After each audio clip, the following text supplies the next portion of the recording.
Atención MotoGP fans. Marc Márquez acaba de soltar una confesión que nadie esperaba.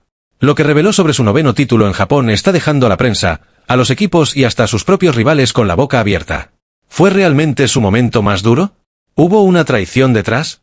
Hoy vamos a destapar todos los detalles de esta historia secreta que Marc calló durante años, y que cambia para siempre cómo recordamos ese campeonato. Bienvenidos a este canal, donde analizamos lo que otros solo comentan por encima. Hoy vamos a desmenuzar, con lupa, la confesión más explosiva de Márquez sobre Japón, un episodio que parecía cerrado, hasta ahora. Quédate, porque lo que vas a escuchar te hará ver a Marc Márquez de otra manera. Pero antes de entrar en materia, te lanzo esta pregunta. ¿Sabías que durante ese título hubo rumores de que Márquez no ganó solo con talento, sino que hubo presiones internas dentro de Honda? Pues bien, hoy esas sospechas se reactivan gracias a lo que el propio Marc acaba de confesar. Y sí, hay nombres que nadie esperaba ver en esta historia. El 9º título en Japón. Breve repaso. ¿Cómo llegaba Márquez a Japón? Marc Márquez aterrizaba en Japón como líder del campeonato, pero arrastraba una mochila cargada de presiones. A pesar de su dominio indiscutible en temporadas anteriores, donde había convertido su pilotaje agresivo en una firma ganadora, esta campaña no había sido sencilla. Las lesiones acumuladas, especialmente en el hombro, comenzaban a dejar cicatrices tanto físicas como mentales. En la prensa empezaban a asomar las primeras dudas. ¿Seguiría siendo el mismo? ¿Aguantaría el cuerpo? ¿Estaba Honda entregándole una moto a la altura de su ambición? La carrera decisiva en Motegi. El Gran Premio de Japón, disputado en el circuito de Motegi propiedad de Honda, se presentaba como el escenario ideal para resolver el campeonato. Pero no era una carrera cualquiera. Motegi era la casa del equipo, el corazón corporativo de la marca, y eso añadía una carga simbólica y emocional al evento. Ganar allí no era solo sumar puntos, era reafirmar el poderío técnico de Honda y, para Marc, era dejar claro que seguía siendo el número 1 en todos los frentes. La tensión se multiplicaba por la rivalidad que entonces sostenía con nombres como Andrea Dovizioso, su perseguidor más constante en las últimas temporadas, y Jorge Lorenzo, compañero de equipo que, aunque en declive, seguía siendo un foco mediático. En ese contexto, Motegi era una batalla más allá de la pista. Era una prueba de autoridad, un ajuste de cuentas y una oportunidad de oro para sellar el título en el terreno más simbólico posible. El 9º título sellado en la cuna de Honda. Marc no falló. En una carrera que supo controlar con inteligencia y agresividad en partes iguales, cruzó primero la línea de meta y con ello aseguró su 9º campeonato mundial. No era solo un triunfo deportivo, era una postal perfecta para los libros de historia. Campeón en Japón, con Honda, cerrando el círculo delante de los directivos que habían apostado por él desde sus inicios. Reacción en medios, entre la euforia y el rumor. Los titulares no se hicieron esperar. Imparable, legendario, el rey de la era moderna, eran algunos de los elogios que acaparaban las portadas. Las estadísticas, los récords, las comparaciones con Rossi y Doan alimentaban la narrativa de una leyenda en tiempo real. Sin embargo, entre bastidores, los ecos eran más matizados. Poco a poco comenzaron a filtrarse rumores de un ambiente tenso dentro del box de Honda. Se hablaba de discrepancias técnicas, decisiones discutidas sobre el desarrollo de la moto y cierta frustración de Marc por no sentir el respaldo total en lo que él consideraba áreas clave. Aunque el triunfo en Motegi sirvió como bálsamo mediático, quienes conocían el funcionamiento interno del equipo sabían que no todo era armonía. Algunos ingenieros hablaban en voz baja de presiones internas y de una estructura demasiado rígida, que a veces complicaba más de lo que ayudaba. Tono experto, narrando con detalle y pasión. Para la mayoría, Japón 2019 fue el punto máximo de Márquez. Pero lo que no sabíamos es que en esos días se cocinaba una tormenta que ahora, con sus palabras, empieza a salir a la luz. La confesión de Márquez. ¿Qué dijo exactamente Marc recientemente? En una entrevista que resonó con fuerza en el paddock y entre los aficionados más atentos, Marc Márquez dejó entrever lo que durante años había quedado sepultado bajo la narrativa oficial del éxito. Aunque con su habitual diplomacia, admitió abiertamente que aquel título, el 9º, fue el más duro psicológicamente de toda su carrera. No por la presión mediática, ni siquiera por la intensidad de la competencia, sino por lo que pasaba dentro del box, dentro del equipo y dentro de su cabeza. Habló de presiones internas por parte de los directivos de Honda, de expectativas que rozaban lo inhumano. Mientras desde fuera se lo señalaba como un prodigio imbatible, por dentro se sentía empujado constantemente al límite. Había que ganar sí o sí, dijo. El margen de error era cero.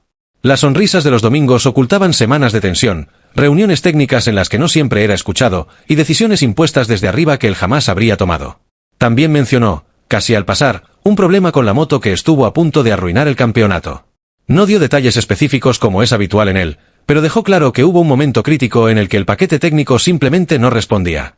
Fue entonces cuando tuvo que correr por instinto, con la sensación de estar jugando una partida de ajedrez con piezas que no siempre obedecían sus movimientos.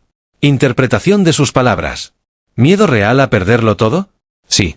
Aunque Mark nunca lo verbaliza de forma dramática, se percibe un temor latente en sus palabras. No al fracaso en sí, sino a la pérdida de control sobre su propio destino deportivo. El miedo no era caer derrotado en pista, sino perder la capacidad de decidir su camino, estar atrapado en un proyecto que no lo escuchaba, arriesgando su integridad física sin una recompensa clara a la vista. En otras palabras, el miedo era seguir ganando, a costa de sí mismo. ¿Se sintió traicionado por decisiones técnicas? No lo dijo con esas palabras. Pero hubo momentos en los que la frustración afloró. Al hablar de los problemas técnicos, del desarrollo de la moto y de cómo algunas decisiones se tomaban sin contar con su feedback real, dejó claro que no siempre fue el centro de las prioridades del equipo, a pesar de ser su mayor activo. Para alguien tan meticuloso y competitivo como Mark, eso se siente, si no como una traición, si como una falta de respeto profesional. ¿Hubo órdenes de equipo encubiertas? No lo confirmó. Pero el tono con el que abordó ciertas decisiones colectivas sugiere que hubo momentos en los que el interés de la marca primó por encima de la lógica de carrera. Cuando se refería a estrategias impuestas o situaciones que no eran lo ideal para un piloto que va a por un título, la sospecha queda sembrada. Y en MotoGP, las órdenes de equipo no siempre se dan por radio, a veces se escriben entre líneas en una hoja de ruta corporativa.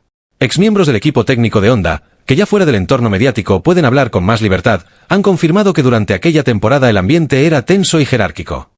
Uno de ellos llegó a decir que se tomaban decisiones más por orgullo corporativo que por necesidad técnica. Otro mencionó que muchas veces se priorizaba lo que pensaban los ingenieros en Japón por encima del feedback directo del piloto en pista, algo que generaba roces constantes con Márquez y su círculo más cercano. Opiniones de rivales sobre aquel año. Algunos rivales, con cierta distancia emocional, reconocen ahora que aquel campeonato fue extrañamente silencioso para los estándares de Mark. Andrea Dovizioso comentó en una entrevista posterior que Mark ganaba, sí, pero no lo disfrutaba como antes. Otros, como Valentino Rossi, apuntaron que cuando estás en un equipo que solo espera que ganes, incluso cuando no tienes la mejor herramienta, eso no es un equipo, es una carga. En retrospectiva, lo que para muchos fue una demostración de dominio absoluto, para Marc Márquez fue una travesía desgastante, solitaria y cargada de dilemas. Aquel 9º título no solo coronó una era, también marcó el principio del fin de una relación que, por más gloriosa que fuera en lo deportivo, ya no tenía alma. Mark dijo textualmente que «hubo cosas en ese título que nunca conté, pero ahora puedo hablar». Y cuando un piloto de su calibre suelta eso, sabemos que hay mucho más debajo de la superficie. Si te gusta este análisis y quieres enterarte de los secretos que la prensa tradicional no te cuenta, suscríbete ahora mismo y activa la campanita. Aquí siempre vamos un paso más allá. Seguimos con la historia. El trasfondo oculto. Honda y la presión corporativa. Japón. Carrera clave para su imagen mundial. Márquez no solo representaba un título, representaba la marca. Los rivales en aquel año. Ducati con Dovizioso presionando fuerte. Yamaha con destellos de Rossi y Viñales. Como esa tensión aumentó los nervios dentro de Honda. Lo que Márquez cayó. Su miedo real a no estar físicamente al 100%. Las órdenes no oficiales de proteger la victoria. Como el propio Mark ahora reconoce que fue un título con sombras.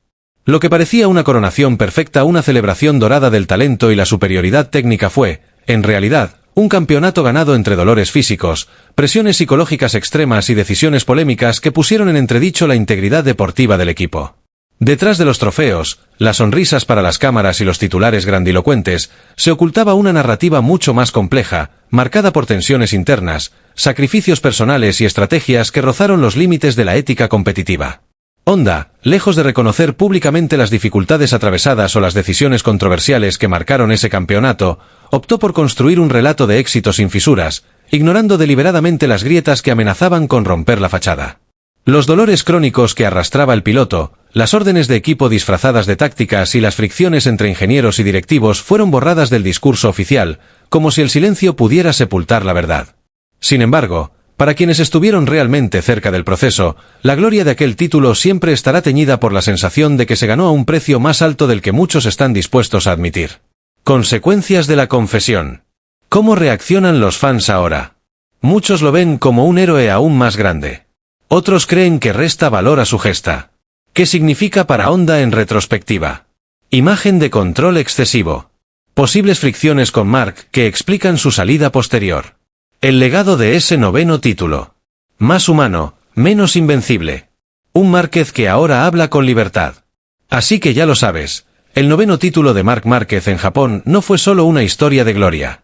Fue también una batalla interna, un secreto guardado durante años y una confesión que ahora nos permite ver la otra cara del campeón. Marc no solo luchaba contra sus rivales en pista, también contra las presiones más duras fuera de ella. Y dime, ¿tú qué opinas? ¿Este secreto hace aún más grande a Márquez o crees que mancha su título? Te leo en los comentarios. Y no olvides suscribirte y darle like para que sigamos revelando estas historias ocultas del mundo del MotoGP. Nos vemos en el próximo vídeo.